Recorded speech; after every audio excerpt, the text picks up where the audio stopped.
وَإِذَا رَأَى الَّذِينَ أَشْرَكُوا شُرَكَاءَهُمْ، اور شرک کرنے والے لوگ جب قیامت کے دن ان ہستیوں کو دیکھیں گے جن کو وہ اللہ کے مقابلے پر شریک ٹھہرا لیتے تھے. یعنی آپ آسانی کے لیے سمجھ لیں، کرسچنز جب جیزس کرائسٹ کو دیکھیں گے، اب سمجھ تو ان کو آ جائے گی. اور سورہ قاف میں آیا کہ آج ہم نے تیری نظر سے پردے ہٹا دیے ہیں تو تیری نظر بہت تیز ہے، سب کچھ تجھے واضح نظر آ رہا ہے. تو اب ان کے پاس کوئی بہانہ تو بچا نہیں ہے، آخری وہ ایک کوشش کر کے دیکھیں گے. اور بجائے یہ کہ اپنی غلطی کا اعتراف کرتے، وہ جب اپنے ان شریکوں کو دیکھیں گے جو اللہ کے نیک بندے بھی ہو سکتے ہیں جس طرح کہ جیزس کرائسٹ، عیسیٰ ابن مریم، اور ایسے لوگ بھی ہو سکتے ہیں جن کو لوگوں نے خام خواہ بڑھا چڑھا کر پیش کیا تھا. اللہ معافی دے سب کانٹیننٹ کے بزرگ باپے.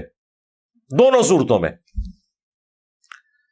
ان کے ماننے والے کہیں گے جب وہ ان شرکاء کو دیکھیں گے، قالوا ربنا هؤلاء شرکاؤنا، کہیں گے اے رب ہمارے یہ ہیں وہ ہمارے بڑے بڑے شریک، وہ ہستیاں جن کے بارے میں ہمیں زعم ہو گیا تھا. الذین کنا ندعو من دونک، جن کو ہم تیرے سوا پکارا کرتے تھے. اب دیکھیں کتنی چلاکی کی ہے احمد بریلوی صاحب نے یہاں اس کے نیچے ترجمہ پتا کیا کیا ہے؟ جن کو ہم پوجتے تھے تیرے سوا. حالانکہ عربی میں لفظ ہے ندعو، دعا، پکارنا، تاکہ کسی کا دماغ ہی نہ جائے کہ اس میں عبد القادر جیلانی کا پکارنا بھی آ سکتا ہے. یہ تو عبد القادر جیلانی کو پکارنے والا کبھی نہیں سوچے گا کہ میں عبد القادر جیلانی کی عبادت کر رہا ہوں. یہ ہے سب سے بڑی جو بے ایمانی کی گئی ہے قرآن کے ترجمے میں. جہاں جہاں ندعو ندعو آیا وہاں پوجنا کر دیا. ٹیکنیکلی یہ ترجمہ بھی درست ہے کیونکہ دعا بھی عبادت ہے، لیکن جو اس کا لفظی ترجمہ ہے وہ دعا ہی ہے. وہ تو اس کی ایکسپلینیشن ہے کہ ہر دعا عبادت ہے، لیکن یہ ڈائریکٹ پوجنے میں عبادت داخل کر دی تاکہ کوئی یہ نہ سوچے کہ میں عبد القادر جیلانی کو جو مشکل کشا مانے ہوئے ہوں تو میں کون سا ان کی عبادت کر رہا ہوں، میں تو توسل اختیار کر رہا ہوں، پیچھے تو اللہ ہی ہے نا. وہ خیال ہی نہ آئے کہ قرآن نے تو پکارنے کی بھی نفی کی ہے. پکارنا جو مدد کے لیے ہو، ایک ویسے پکارنا ہے وہ آپ پکار سکتے ہیں. ہم نماز میں بھی پڑھتے ہیں السلام علیک ایھا النبی، بخاری مسلم میں حدیث ہے، جب تم نماز میں یہ پڑھو گے تو اللہ تعالیٰ ہر نیک بندے تک تمہارا سلام پہنچا دے گا. السلام علینا وعلی عباد اللہ الصالحین، زمین و اسمان میں ہر نیک بندے تک تمہارا سلام اللہ پہنچا دے گا. تو السلام علیک ایھا النبی یا السلام علیک یا نبی اللہ، یہ ہم نماز میں پڑھ رہے ہیں. لیکن یہ پکارنا ہم ان کو مخاطب کر کے ان کے لیے دعائے رحمت یا ان پر درود اور سلام بھیج رہے ہیں، مدد کے لیے نہیں پکار رہے. ہاں، لہذا یہ جو پکارنا ہے یہ وہ ہے ان کو مشکل کشا ماننا.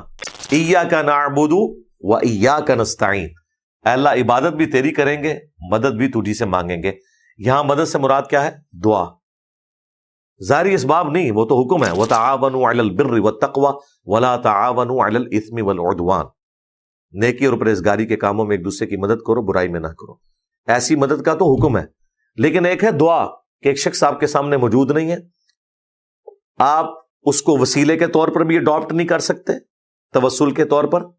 جس طرح میں کہتا ہوں کہ مجھے پانی پلا دے، ٹھیک ہے آپ وسیلے کے طور پہ ظاہری سبب ہے، لیکن آپ بغداد میں وہاں بھی قبر کے اندر دفن ہے اور میں کہتا ہوں جی غوث پاک 2 بوتلیں نیزلے نہیں بھیج دو، نہ، غوث پاک قیامت تک نہیں نیزلے 2 بوتلیں بھیج سکتے. ہاں وہاں کوئی ملازم ہے اس کو آپ فون پہ بات کریں اور وہ یہاں پہ کسی کو کہے اور وہ مارکیٹ سے خرید کے آپ کو دے دے، ایک الگ بات ہے، ظاہری اسباب ہے. لیکن جو دعا والا معاملہ ہے وہ اللہ کے ساتھ خاص ہے. امن یجیب المضطر اذا دعا، بھلا بتاؤ تو کون ہے جو اضطراب میں گھرے ہوئے شخص کی دعا کو سنتا ہے. ویکشف السوء، اور وہ تکلیف کو دور کر دیتا ہے اس شخص کی. وَيَجْعَلُكُمْ خُلَفَاءَ الْأَرْضِ، اور وہ تمہیں اگلوں کا زمین پر خلیفہ کرتا ہے، تمہارے ماں باپ کے مرنے کے بعد تمہارے مرنے کے بعد تمہاری اولاد. اِلَٰهٌ مَّعَ اللَّهِ، کیا اللہ کے ساتھ کوئی اور معبود بھی ہے جس کی یہ کوالٹیز ہو؟ قَلِيلًا مَّا تَذَكَّرُونَ، بہت کم ہی نصیحت حاصل کرتے ہو. یہ وہ آیت ہے جس میں اللہ تعالیٰ نے واضح کہا اگر تمہارا یہ عقیدہ ہے کہ اللہ کے سوا کوئی اور ہستی بھی دعا سن سکتی ہے، گویا تم نے اسے معبود مان لیا۔ اب یہ کہنے کی ضرورت نہیں ہے کہ وہ معبود ہے کہ نہیں۔ یا علی مدد کا مطلب ہے مولا علی کو آپ نے معبود ٹھہرا لیا۔ ہاں مولا علی یہاں موجود ہو، ہم ان سے مدد لے سکتے ہیں، لیکن جب دنیا سے چلے گئے اب اس دنیا کے ساتھ ان کی کوئی کمیونیکیشن نہیں ہے، ظاہری اسباب میں بھی نہیں ہے۔ کہتے ہیں اللہ نے ڈیوٹیاں لگائی ہیں، اور بھائی اللہ نے جس فرشتے کی ڈیوٹی لگائی ہے نا بارش برسانے کی، حضرت میکائیل علیہ السلام، ہم ان سے بارش نہیں مانگ سکتے، مشرک ہو جائیں گے، حالانکہ اللہ نے ڈیوٹی لگائی ہوئی ہے کہ میکائیل بارش برسا دو کہ گرمی کا موسم قریب آ رہا ہے۔ یہ ہم نے جنید جمشید کو بھی کہا تھا کہ یہ نعت درست نہیں ہے، اگرچہ ایک دیوبندی مفتی سعید نے یہ نعت لکھی ہے کہ فرشتوں یہ پیغام دے دو، فرشتوں کو ہم نہیں پکار سکتے، پکاریں گے اللہ کو، اللہم صلی علی محمد وعلی آل محمد، اے اللہ تو ہمارا صلاۃ والسلام پہنچا دے محمد صلی اللہ علیہ وآلہ وسلم تک۔ اللہ کی مرضی فرشتوں کے ذریعے پہنچائے، ہواؤں کے ذریعے پہنچائے، جنات کے ذریعے پہنچائے، ڈائریکٹ سنوائے، ہم نے اللہ کو پکارنا ہے۔ میکائیل کی ڈیوٹی بھی ہے، پھر بھی اگر کوئی مسلمان یہ کہے کہ میکائیل بارش برسا دے اللہ کے اذن سے تو ہم مشرک ہو جائیں گے۔ اگر میکائیل کا یہ سٹیٹس ہے تو سرکار شیخ عبد القادر جیلانی تو شاہی کوئی نہیں ان کے مقابلے پہ، تو عبد القادر جیلانی کی تو کوئی ڈیوٹی ثابت بھی نہیں، جن کی ڈیوٹیاں ثابت ہیں ان کو پکارنا بھی شرک ہے۔ یہ بڑا کریٹیکل ٹاپک ہے۔ اب اللہ تعالیٰ کہہ رہا ہے کہ وہ اللہ کو کہیں گے یا اللہ یہ وہ ہستی ہیں جنہیں ہم دنیا میں پکار، بھائی اللہ کے علم میں کون سا تم اضافہ کر رہے ہو، بس ہاتھ پاؤں بھول گئے نا۔ اب وہ چاہ رہے ہیں کہ یہ ہستی ہمارا بوجھ اٹھا لیں، یا اللہ تعالیٰ کو ان ہستیوں کے ساتھ ڈائریکٹ کر دیں کہ یا اللہ ساڑھا کے قصور، ہم تو ان کو پکارتے رہے، اور بھائی انہوں نے ان بیچاروں کو تو پتہ ہی نہیں تھا۔ سورۃ الاحقاف میں آیا کہ وہ ہستیاں ان کی دشمن بن جائیں گی، یہاں پہ بھی آئے گا، وہ اعلان برات کر دیں گے۔ فَأَلْقَوْا إِلَيْهِمُ الْقَوْلَ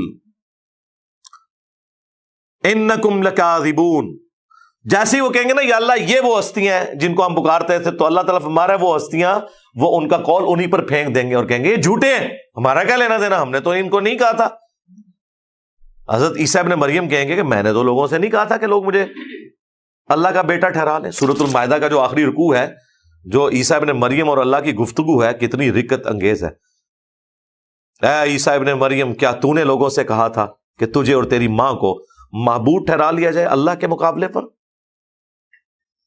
وہ آگے سے کہیں گے اے اللہ، میں نے تو ان سے بس وہی بات کی تھی جو تو نے مجھے حکم دیا تھا کہ عبادت کرو اس اللہ کی جو میرا بھی رب ہے اور تمہارا بھی رب ہے۔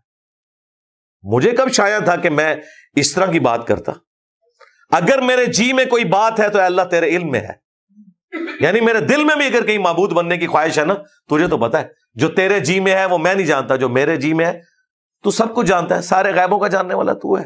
اب یہ تیرے بندے ہیں، جتنا عرصہ میں ان میں رہا ان پر گواہ تھا، جب تو نے مجھے اٹھا لیا تو ان پر گواہ تھا، اب یہ تیرے بندے ہیں، چاہے انہیں بخش دے چاہے انہیں عذاب دے۔ اللہ فرمائے گا آج کے دن صرف سچا عقیدہ ہی فائدہ دے گا، کوئی سفارش نہیں، یہ ایک ڈھکی چھپی سفارش ہی تھی کہ یا اللہ تیرے بندے ہیں، چھوڑنا چاہتا تو چھوڑ دے، ٹھیک ہے، یہ سفارش ہے، تھوڑا سا رشتہ تو ہے نا، سو کرو، پیغمبر رقیق القلب ہوتا ہے، پیغمبر کے باس میں ہو تو وہ مشرکین کو بھی بچا لیں قیامت والے دن اپنی اس نرمی کی وجہ سے، ٹھیک ہے، اسی لیے تھوڑی سی سفارش تو ڈال دیں گے، اللہ تیرے بندے ہیں، شرک کرتے رہے، تیری مرضی تو بخش دے، تیری مرضی۔ لیکن اللہ تعالیٰ بالکل اللہ کے ساتھ کسی کی رشتہ داری نہیں، اللہ کہے گا آج صرف سچوں کو سچا عقیدہ نفع دے گا، کوئی کسی کی سفارش نہ ڈھکی چھپی نہ ڈائریکٹ کوئی قبول نہیں ہو۔ تو وہ ہستیاں کہیں گی کہ یہ تو جھوٹ بول رہے ہیں۔ وَأَلْقَوْا إِلَى اللَّهِ يَوْمَئِذٍ السَّلَمَ، پھر وہ ہستیاں اللہ کی طرف عاجزی کے ساتھ متوجہ ہوں گی، اللہ کے سامنے سر تسلیم خم کریں گی، جھکیں گی۔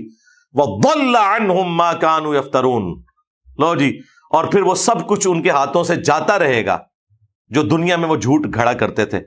یعنی جب وہ ہستیاں کہیں گی نا کہ جھوٹے ہو، ہمیں بیچ میں کہاں سے ڈال دیا، ہم تو خود اللہ کے بندے ہیں، ان کو تو بس اتنی بات کر کے پھر وہ اللہ کی طرف متوجہ ہوں گے کہ یا اللہ سر تسلیم خم ہے، ہم تیری مخلوق ہیں، ہمارا کوئی قصور نہیں جو کچھ انہوں نے کیا۔ بس اس کے بعد پھر ظاہر ہے ہاتھوں کے طوطے ہی اڑیں گے نا. یہ جو اردو میں بولا جاتا ہے نا ہاتھوں کے طوطے اڑ جانا, یہ عربی میں وَضَلَّ عَنْهُمْ مَا كَانُوا يَفْتَرُونَ, ان کے ہاتھوں سے جاتا رہے گا وہ جو دنیا میں افطرا کیا کرتے تھے, جھوٹ باندھا کرتے تھے.